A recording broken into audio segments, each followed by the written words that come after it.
The R is dirty. We got some dirt all around here on kind of this deck lid. And then get some more pollen.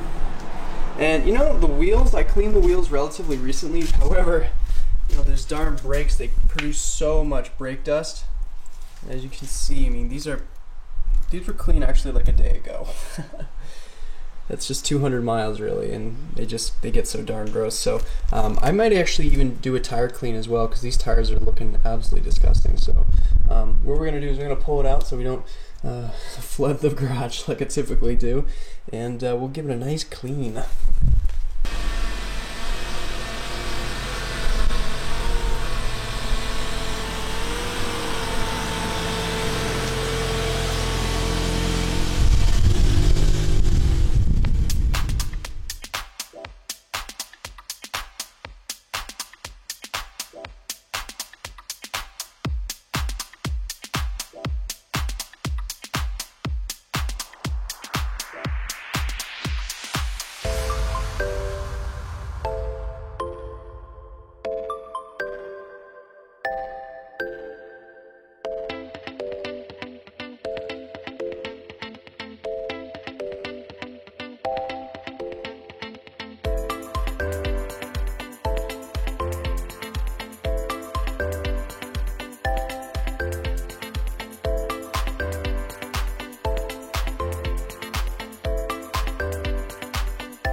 Alright, so just for proof, this is completely dry. This is the second one.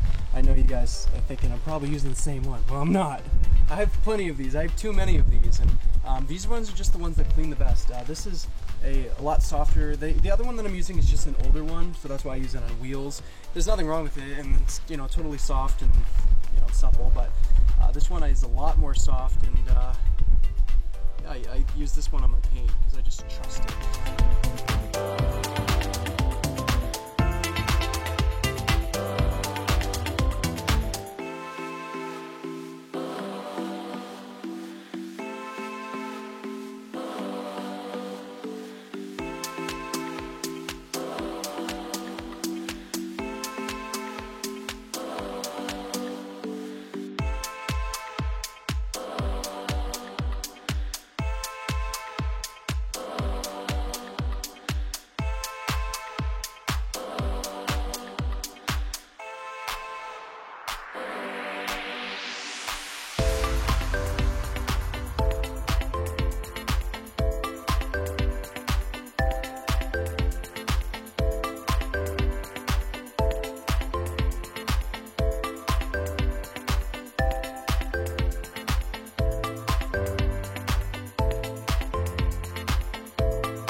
That's about it.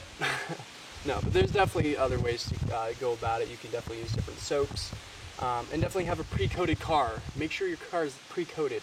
I'm waiting on ceramic coating because I DIY everything. I have paint protection film for the headlight coming. Again, I can only afford it for certain parts of the car. So, by the way, if anyone's watching who has a PPF company who wants to do some kind of sponsorship, I'd love to do the hood, probably, and just the bumper. The hood and the bumper. I don't care too much about the fender. It's like whatever. We're definitely growing, which is awesome. I love all of you guys who watch my videos and everyone who leaves a comment. You know, I get back to pretty much everybody. So, with that said, thank you guys so much for watching the video. I'll catch you guys in the next one.